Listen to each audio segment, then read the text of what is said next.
Hello, conspiracy theorists, and welcome back to another episode of Fanspiracy, the show where we talk about your favorite TV shows, books, and movies. Today we're talking about heroes, so sit back, relax, and enjoy. That was like a tribute to Fruit Ninja. You know what I mean? Yeah.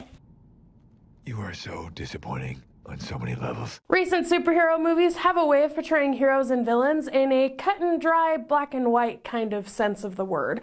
But is that really the case? Today, using some philosophical ideas, we're going to talk about 3 different characters and decide if they really are the heroes or the villains that we think they are. First, we'll talk about Captain America, our standard cut and dry hero. Next, we'll hop into Thanos, our obvious villain.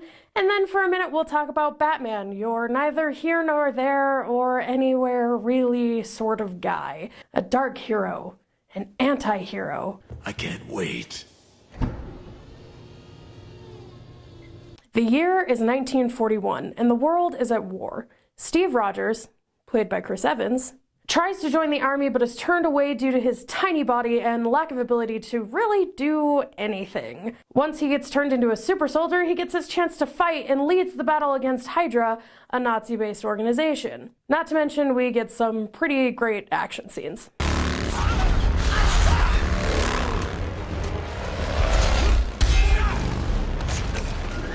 Now, according to today's standards, Captain America would be viewed as a hero. However, if we asked Immanuel Kant, that might not be the case. Okay. I know what you're thinking.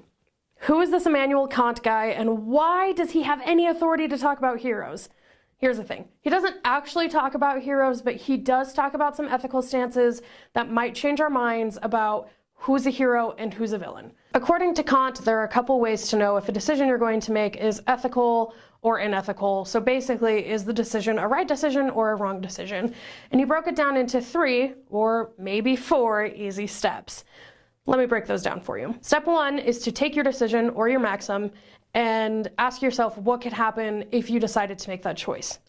Step 2 is to universalize that decision. So basically, pretend that everyone in the world had to make the same choice you did and decide what would happen if everyone made the same choice. Step number 3 is to compare the 2 results. If you make the decision and one thing happens, and the world makes the decision, does another thing happen or does the same thing happen? So here's how step 3 works. If everyone in the world is going to make the same decision you're making, does the outcome stay the same? So if the outcome changes, that's a hard stop. You can't make that decision. If it doesn't work, if you universalize it, then that is not the ethical choice to make. Now, if the outcome stays the same, you can move on to step 4, which is basically, do you really want to live in a world where everyone makes that choice? If you think you can live in a world where everyone makes that choice, you're good to go. Go ahead and make that decision, do whatever you were going to do. The runway is clear, my friend. Let's make that a little more understandable. Let's say you're at a basketball game with 3 minutes left in the game.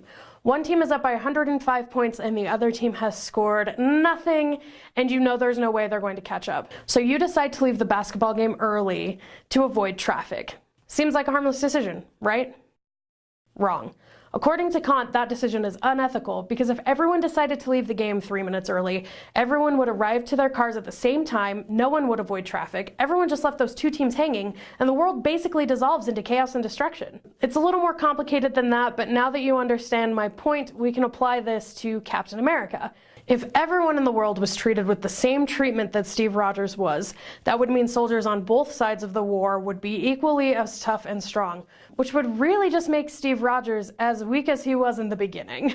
This choice wasn't Captain America's to make. However, the people who did make it for him did make an unethical decision, so you could view Captain America as a villain. Besides, I don't think I'd want to live in a world where everyone was supercharged, but I think that's the plot of a different movie. I would not mind, however, if everyone in the world was Chris Evans, but again, that's besides the point. I was gonna say something along that line. So then we have to ask ourselves, is Thanos actually a villain?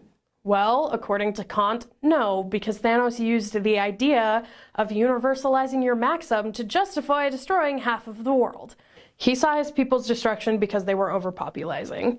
He saw the same trend happening on many planets. He wanted everyone to be able to live equally and freely and all of that fun stuff, so he decided to reduce the human population by half to create a better world for everyone left. If that's the maxim you're universalizing, Thanos was actually the hero, and everyone trying to stop him was just breaking a code of ethics. My mind is blown. Mr. Stark, I don't feel so good.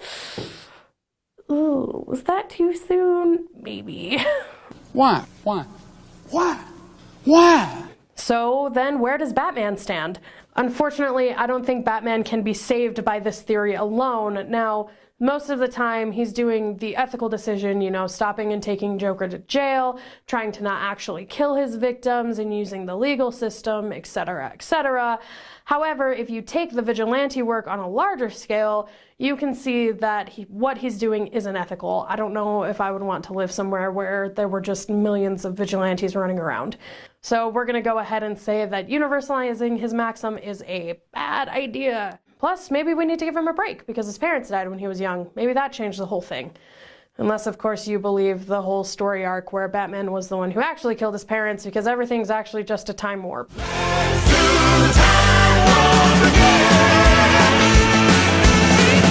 And really, we can't believe anything in comics anyway. So, I digress. So what is our answer? Is Captain America actually a villain? Is Thanos actually a hero?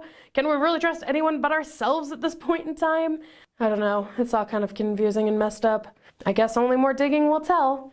Thanks for joining me on this week's episode of Fanspiracy, guys. As always, may your binge watching be fulfilling and your theories stay wild. We'll see you next time. Bye.